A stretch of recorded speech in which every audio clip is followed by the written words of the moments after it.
আসসালামু আলাইকুম রহমতুল্লাহি ওয়া বারাকাতু। শুনছেন আসাদুর সমীপে আমার বিশ্বাস গ্রন্থের ৫০ পর্ব। খারিজিদের বিষাক্ত সবলে কলঙ্কিত ইসলামের ইতিহাস। খলিফা হজরতে আবু বকর রাদিয়াল্লাহু তাআলা আনহু ও হজরতে ওমর রাদিয়াল্লাহু তাআলা আনহু এর সময় খারিজিরা মাথা ছাড়া দিতে পারেনি, কিন্তু আবু লুলু নামক জনৈক অগ্নিপূজক বাহ্যিকভাবে ইসলাম গ্রহণ করে গোপনে মদিনায় প্রবেশ করে। ২৩ হিজরির ২৬শে জিলহজ তারিখে হজরতে ওমর রাদিয়াল্লাহু তাআলা আনহু ফজরের সালাতে ইমামতি করছিলেন। এমন সময় সে ছদ্মবেশে প্রথম কাতারে অবস্থান নেয়। অতঃপর সুযোগ বুঝে তীক্ষ্ণ তরবারি দ্বারা ৩ অথবা ৬ বার তার কোমরে আঘাত করে। ৩ দিন পর তিনি শাহাদাত বরণ করেন। ফলে চরমপন্থী তৎপরতার পুনরুত্থান ঘটে।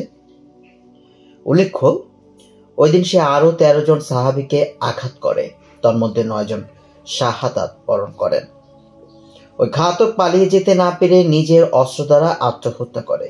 ইহুদি আব্দুল্লাহ বিন সাবার ষড়যন্ত্রে খারিজি চরমপন্থীদের হাতেই ৩৫ হিজরির ১৮ জিলহজ তারিখ জুমার দিন রাসূল সাল্লাল্লাহু আলাইহি ওয়াসাল্লামের জামাতা ৮২ বছর বয়সী ওসমান রাদিয়াল্লাহু তাআলা আনহু নির্মমভাবে শাহাদাত বরণ করেন।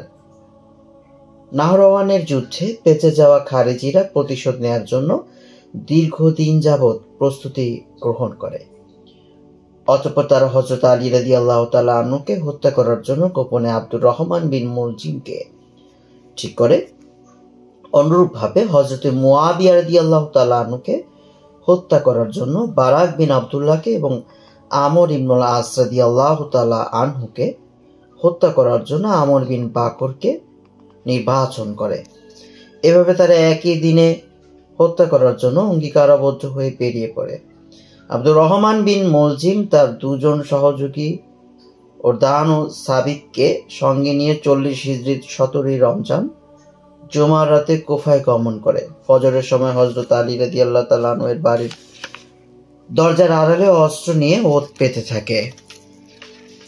তিনি বাড়ি থেকে বের হয়ে যখন সালাত সালাত বলে মানুষকে ডাকতে ডাকতে মসজিদের দিকে যাচ্ছিলেন, তখনই তারা হযরত আলী রাদিয়াল্লাহু তাআলা আনহু এর মাথায় অস্ত্র দিয়ে আঘাত করে। এতে তার দাড়ি রক্তে রঞ্জিত হয়ে যায়। তৎক্ষণাৎ তিনি মাটিতে লুটিয়ে পড়েন।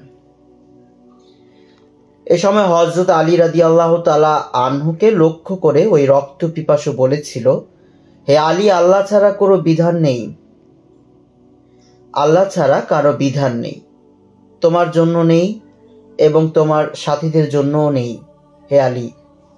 তাকে হত্যা করার কারণ জিজ্ঞেস করলে সে বলে ওঠে, আমি ৪০ দিন যাবৎ তরবারিকে ধার দিয়েছি এবং আল্লাহর নিকট প্রার্থনা করেছি আমি যেন এই অস্ত্র দ্বারা তার সৃষ্টির মধ্যে সর্বনিকৃষ্ট ব্যক্তিকে হত্যা করতে পারি। নাউজুবিল্লাহ। হযরত আলী রাদিয়াল্লাহু তাআলা আনহু বলেছিলেন, আমি মারা গেলে তোমরা তাকে হত্যা করবে, আর বেঁচে থাকলে আমি যা করার করব। কিন্তু ৩ দিন পর ৪০ হিজরির ২১শে রমজান ৬৩ বা ৬৪ বছর বয়সে তিনি শাহাদাত বরণ করেন। ওই দিনে একই সময়ে হযরতে মুয়াবিয়া রাদিয়াল্লাহু তাআলা আনহুকে আঘাত করলে তিনি প্রাণে বেঁচে যান। হযরত আমর ইবনুল আস রাদিয়াল্লাহু তাআলা আনহু ভীষণ অসুস্থ থাকায় তিনি সেদিন মসজিদে আসতে পারেননি, ফলে তিনি বেঁচে যান। তবে তার স্থল অভিষিক্ত ইমাম খারেজা ইবনু আবি হাবিবাকে ওই ঘাতক হত্যা করে। এভাবেই খারিজিরা খোলাফায়ে রাশেদার মতো জান্নাতি ও বিশিষ্ট সাহাবীগণের প্রাণনাশ ঘটিয়ে ইসলামের সোনালী ইতিহাসকে কলঙ্কিত করে। খারিজিদের অপব্যাখ্যা ও তার জবাব। খারিজিদের অন্যতম বৈশিষ্ট্য কোরআন ও হাদিস বোঝার ক্ষেত্রে সালফে সালিহিনদের বুঝকে উপেক্ষা করে নিজেদের মন গড়া ব্যাখ্যা করা। নিম্নে তাদের অপব্যাখ্যার কিছু নমুনা জবাব সহ আলোচিত হলো। ১. আল্লাহ বলেন, তিনি তোমাদের সৃষ্টি করেছেন, অতঃপর তোমাদের কেউ কাফির এবং কেউ মুমিন। সূরা তাগাবুন ৬৪/২। অত্র আয়াতে আল্লাহ তাআলা মানুষকে কাফির ও মুমিন দুভাগে সীমাবদ্ধ করেছেন। আর ফাসিকরা মুমিন নয়, সুতরাং তারা কাফির। জবাব: আয়াত দ্বারা মানুষকে কেবল দুভাগের মাঝে সীমাবদ্ধ করা হয়নি, কেননা আরো এক প্রকার মানুষ রয়েছে, তারা হলো পাপী। আর দুপ্রকার উল্লেখ করার কারণে বাকিগুলোকে অস্বীকার করা বোঝায় না। তাছাড়া এখানে বলা হয়েছে কিছু মানুষ কাফির আর কিছু মুমিন, এর বাস্তবতা নিয়েও কোনো সন্দেহ নেই, কিন্তু এটা বোঝায় না যে পাপী মুমিনেরা কাফির, যেমন দাবি করছে খারেজিরা। অর্থাৎ খারিজিদের দৃষ্টিতে যারা পাপ করে বা গুনাহ করে কিংবা কবিরা গুনাহ করে তারা কাফির হয়ে যায়। অর্থাৎ তাদের দৃষ্টিভঙ্গিতে পৃথিবীর সকল মানুষই কাফের।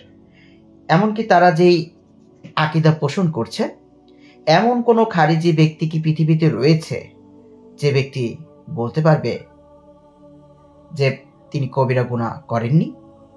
তাহলে সে সূত্রে কিন্তু খারিজিরাও কাফের, অর্থাৎ পৃথিবীতে মুমিন শব্দের কোনো অস্তিত্বই নেই।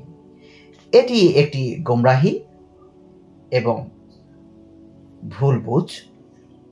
2, রাসূল সাল্লাল্লাহু আলাইহি সাল্লাম বলেন, কোনো ব্যভিচারী যখন ব্যভিচারে লিপ্ত হয় তখন সে মুমিন থাকে না। সে মুমিন থাকা অবস্থায় মদ পান করতে পারে না, সে মুমিন থাকা অবস্থায় চুরি করতে পারে না। ছিনতাইকারী যখন প্রকাশ্যে ছিনতাই করে আর লোক অসহায় নিরুপায় হয়ে তার দিকে শুধু তাকিয়ে থাকে, তখন সে মুমিন থাকে না। সূত্র: বুখারী হাদিস নাম্বার 6772, মুসলিমের হাদিস নাম্বার 57, মিসকাতের হাদিস নাম্বার 53। তারা এই হাদিসটি দ্বারা কবিরা গুনাহকারীকে ঈমান থেকে পুরোপুরি খারিজ দাবি করে।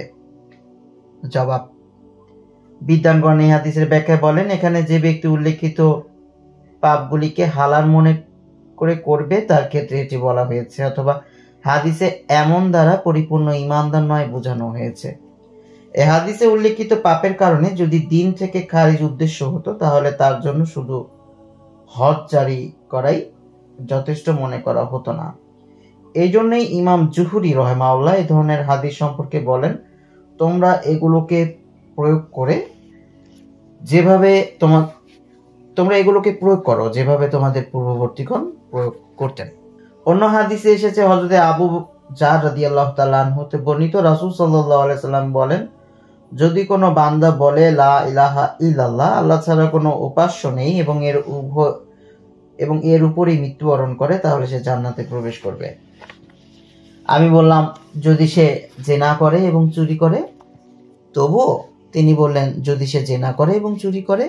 এভাবে আমি 3 বার বললাম, প্রত্যেকবার তিনি একই উত্তর দিলেন। চতুর্থবার বললেন, যদিও আবু জারের নাক ভুলণ্ঠিত হয়। সুতরাং বুখারীর হাদিস নাম্বার 5827, মুসলিমের হাদিস নাম্বার 94, মিসকাতের হাদিস নাম্বার 26।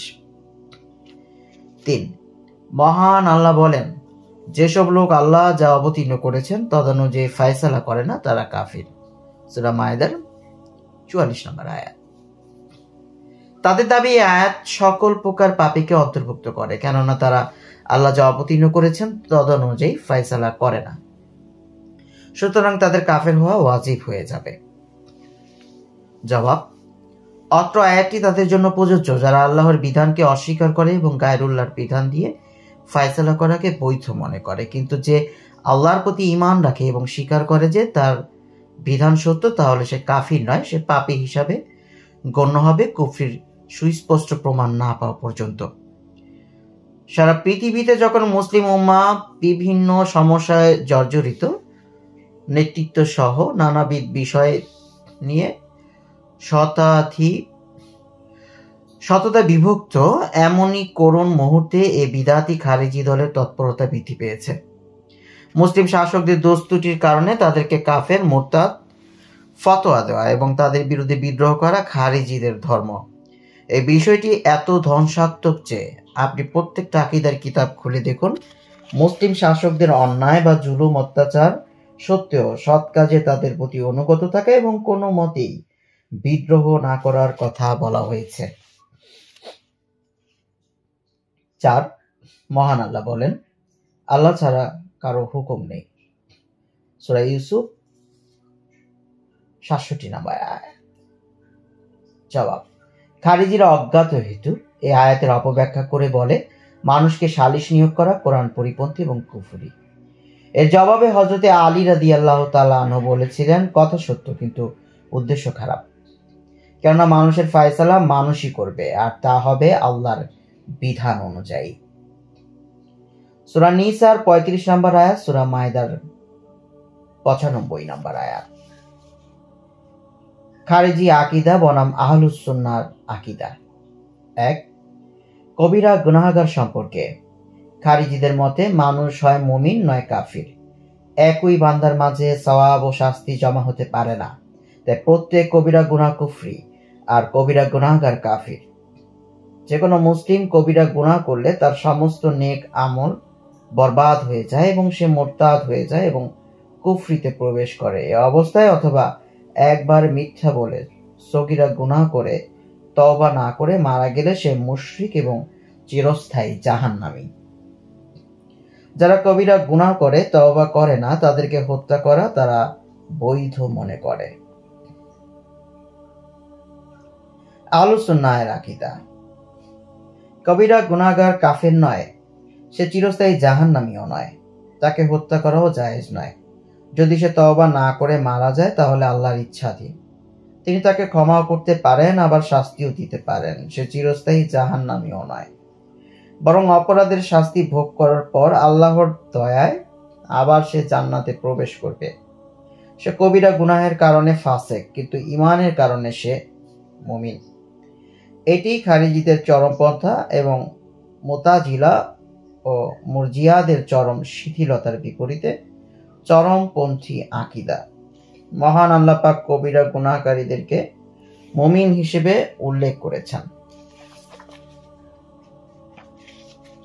তিনি বলেন, যদি মুমিনদের দুই দল যুদ্ধে লিপ্ত হয়ে পড়ে তাহলে তাদের মধ্যে মীমাংসা করে দিবে। সূরা হুজরাত 49 নম্বর সূরার 9 নম্বর আয়াত। এই আয়াতের তাফসিরে হাফেজ ইবনু কাসির রাহিমাহুল্লাহ বলেন, পরস্পরে যুদ্ধে লিপ্ত হওয়া সত্ত্বেও আল্লাহ তাদেরকে মুমিন নামকরণ করেছেন। এই আয়াত দ্বারা ইমাম বুখারী রাহিমাহুল্লাহ অন্যান্য বিদ্বানগণ দলিল গ্রহণ করেছেন যে পাপের কারণে সে ঈমান থেকে বের হয়ে যায় না, যদিও পাপ বড় হয়। বিষয়টি এমন নয় যেমন খারিজি ও তাদের দোসররা বলে। ইবনু তাইমিয়া রাহিমাহুল্লাহ বলেন, তারা পরস্পরে যুদ্ধে লিপ্ত হয়েছে যা সবচেয়ে বড় গুনাহের অন্তর্ভুক্ত, তবু আল্লাহ তাদেরকে মুমিন নামকরণ করেছেন। এতদূর সত্ত্বেও তারা ঈমান থেকে পুরোপুরি বের হয়ে যায়নি। এজন্য ইমাম মালিক রাহিমাহুল্লাহ বলতেন, কবিরা গুনাহকারীরা পাপী মুমিন। শাসক ও বিচার ব্যবস্থা সম্পর্কে।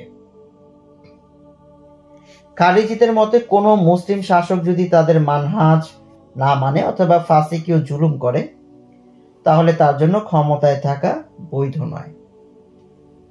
এমন শাসকের আনুগত্য করাও জায়েজ নয়, তার বিরুদ্ধে সশস্ত্র যুদ্ধ করা ওয়াজিব। তার অধীনে সরকারি চাকরি, সরকারি বাসভবনে বসবাস, শিক্ষা প্রতিষ্ঠানে লেখাপড়া করা জায়েজ নয়। তার অধীনস্থ রাষ্ট্রীয় নিরাপত্তা কর্মী ও আইন শৃঙ্খলা বাহিনীকে হত্যা করা জায়েজ। তাদের মধ্যে কোনো মুসলিম বিচারক যদি আল্লাহর বিধান মতে বিচার না করেন তাহলে তিনি অবশ্যই কাফের, তাকে হত্যা করা জায়েজ যদি তিনি তওবা না করেন। আহলুস সুন্নাহর আকীদা।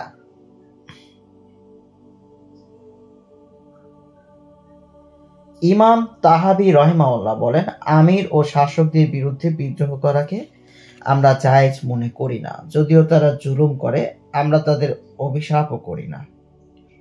আনুগত্য হতে হাত গুটিয়ে নেই না, তাদের আনুগত্য আল্লাহর আনুগত্য সাপেক্ষে ফরজ, যতক্ষণ না তারা আল্লাহর অবাধ্যতা আদেশ দেয়। আমরা তাদের মঙ্গল ও কল্যাণের জন্য দোয়া করব। কোরআন সুন্নাহ সম্পর্কে। যে সকল সুন্নাত তাদের দাবি অনুযায়ী কোরআনের বাহ্যিক অর্থ বিরোধী মনে হয় তারা তা অস্বীকার করে। ইবনে হাজার আসকালানী রাহিমাহুল্লাহ বলেন, তারা কোরআনের অপব্যাখ্যা করে। তারা সুন্নাতকে প্রত্যাখ্যান করার পর ব্যভিচারীকে রজম করার বিধান অস্বীকার করে। আহলুস সুন্নাহর আকীদা। কোরআন সুন্নাহ দুটি ওহী। রাসূল সাল্লাল্লাহু আলাইহি সাল্লাম বলেন, জেনে রাখো আমি কোরআন প্রাপ্ত হয়েছি ও তার ন্যায় আরেকটি বস্তু। সূত্র আমাদের হাদিস নাম্বার 1,17,213। হাদিস কোরআনের ব্যাখ্যা স্বরূপ মহান আল্লাহ বলেন, আমরা আপনার নিকটে জিকর নাজিল করেছি যাতে আপনি লোকদের উদ্দেশ্যে নাজিলকৃত বিষয়গুলি তাদের নিকটে ব্যাখ্যা করে দেন এবং যাতে তারা চিন্তা গবেষণা করে। সূরা নাহল 44 নম্বর আয়াত। সুতরাং এই দুইয়ের মাঝে কোনো বৈপরীত্য নেই। নবী রাসূলগণ সম্পর্কে খারিজিদের কোনো দল নবী রাসূলগণের দ্বারাও সগীরা কবিরা গুনাহ সংঘটিত হওয়াকে জায়েজ মনে করে, তাই তাদের মতে কোনো নবীকেও কবিরা গুনাহের কারণে কাফের বলা যায় যতক্ষণ না তিনি তওবা করে ফিরে আসেন। নাউজুবিল্লাহ। ইবনে তাইমিয়া বলেন, খারিজিরা রাসূল সাল্লাল্লাহু আলাইহি সাল্লামের ক্ষেত্রে জুলুম এবং তিনি তার সুন্নাতের ক্ষেত্রে ভ্রষ্ট এমন অপবাদ আরোপ করা জায়েজ করেছে, আর তার আনুগত্য ইত্তেদা করা ওয়াজিব মনে করত না। নবী রাসূলগণ সম্পর্কে খারিজিদের এমন আকীদা কুফরির শামিল। সাহাবায়ে কেরাম সম্পর্কে তাদের মতে সাহাবায়ে কেরাম রাদিয়াল্লাহু তাআলা আনহুগণ কবিরা গুনাহ ও কুফরি করেছেন। তারা হযরত ওসমান রাদিয়াল্লাহু তাআলা আনহুকে কাফের ও মুরতাদ মনে করত এবং তাকে হত্যাকারীদের প্রশংসা করত। যেমন তারা হযরত আলী রাদিয়াল্লাহু তাআলা আনহু, হযরত মুয়াবিয়া রাদিয়াল্লাহু তাআলা আনহু, হযরত আমর ইবনুল আস রাদিয়াল্লাহু তাআলা আনহু, হযরত আবু মুসা আশআরী রাদিয়াল্লাহু তাআলা আনহু সহ যে সকল সাহাবী সালিশ নিয়োগ করাকে সমর্থন করেছেন তাদের কাফের ও মুরতাদ ঘোষণা করার পর তাদের বিরুদ্ধে সশস্ত্র যুদ্ধ করেছিল। আহলুস সুন্নাহর আকীদা। সাহাবায়ে কেরাম সম্পর্কে খারিজিদের যে আকীদা তা স্পষ্ট ফাসিকি, কেননা আল্লাহ তাদের উপর সন্তুষ্ট, তারাও তার উপর সন্তুষ্ট। সূরা মায়েদার 119 নম্বর আয়াত। রাসূল সাল্লাল্লাহু আলাইহি সাল্লাম বলেছেন, তোমরা আমার সাহাবীগণকে গালি দিও না, সেই সত্তার কসম যার হাতে আমার প্রাণ, তোমাদের কেউ যদি উহুদ পাহাড় সমপরিমাণ স্বর্ণদান করে দাও তবুও তা তাদের এক অঞ্জলি বা অর্ধাঞ্জলি দানের সমতুল্য হবে না। পরকালে শাফায়াত সম্পর্কে তারা কবিরা গুনাহকারীর জন্য শাফায়াতকে অস্বীকার করে। তাদের দাবি শাফায়াত কেবল মুত্তাকিদের জন্য। তাদের মতে যাকে একবার জাহান্নামে নিক্ষেপ করা হবে সে চিরস্থায়ী জাহান্নামী থাকবে। আহলুস সুন্নাহর আকীদা। খারিজিদের এমন আকীদা স্পষ্ট সুন্নাহ বিরোধী, কেননা রাসূল সাল্লাল্লাহু আলাইহি সাল্লাম বলেন, আমার শাফায়াত আমার উম্মতের মধ্যে যারা কবিরা গুনাহগার তাদের জন্য। আবু দাউদের 4739, ইবনে মাজার 4310, মিসকাতের 5599 নাম্বার হাদিস। এর সনদ সহিহ। খারিজিদের বিধান। দুনিয়াবী বিধান। খারিজিদের হুকুম সম্পর্কে বিদ্বানগণের ভিন্ন ভিন্ন মত পাওয়া যায়। অনেকে মনে করেন তারা কাফের। তাদের দলিল জুলখওয়াইসিয়া সারার ঘটনা, তাদের দিন থেকে বের হয়ে যাওয়া মর্মে বর্ণিত হাদিস সমূহ এবং হযরত আলী রাদিয়াল্লাহু তাআলা আনহু, হযরত মুয়াবিয়া রাদিয়াল্লাহু তাআলা আনহু সহ প্রমুখ বিশিষ্ট সাহাবীগণের সাথে তাদের ন্যাক্কারজনক আচরণ। আবার অনেকেই বলেন তারা ফাসিক ও বিদাতি, কারণ কাউকে ইসলাম বহির্ভূত বলা সহজ বিষয় নয়, তবে স্পষ্ট কুফরি প্রমাণিত হলে তা ভিন্ন কথা। মোদ্দা কথা হলো তাদের কথা কর্ম আকীদার ভিত্তিতে তাদের উপর হুকুম প্রযোজ্য হবে। ইবনে তাইমিয়া বলেন তারা আহলে সুন্নাহ ওয়াল জামাত হতে বহির্ভূত। ইমাম সাতিবি রাহিমাহুল্লাহ বলেন, ফিরকা নাজিয়া ও আহলে সুন্নাহ ওয়াল জামাতের বিরোধিতা করায় তাদের ভ্রষ্ট দল হিসেবে ধরা হয়। সালাফে সালেহিন যদিও তাদেরকে কাফের বলেন না, তবে তাদেরকে হাদিসে বর্ণিত 72টি ভ্রান্ত দলের একটি গণ্য করেন। পরকালীন বিধান। রাসূল সাল্লাল্লাহু আলাইহি সাল্লাম বলেন, খারিজিরা জাহান্নামের কুকুর। সূত্র ইবনে মাজার, হাদিস নাম্বার 173, সনদ সহিহ। অতএব পথভ্রষ্ট খারিজি দল ও তাদের ভ্রান্ত আকীদা সমূহ থেকে বিরত থাকা প্রত্যেক মুমিনের জন্য আবশ্যক। এদের সাথে এবং মূল ইসলামের সাথে কোনো সম্পর্ক নেই। নাস্তিক সমাজ খারিজিদের আকীদা ও আখলাকের অনুসারীদের অনৈতিক ও ধ্বংসাত্মক কর্মকাণ্ডকে প্রচার করে মূল ইসলামের উপর কালিমা লিপন করতে চায়, যা সম্পূর্ণ অযৌক্তিক এবং বিবেক বর্জিত। এসব জঙ্গি গোষ্ঠী ও নাস্তিকদের অপপ্রচার থেকে আল্লাহ আমাদের হেফাজত করুন। আমিন।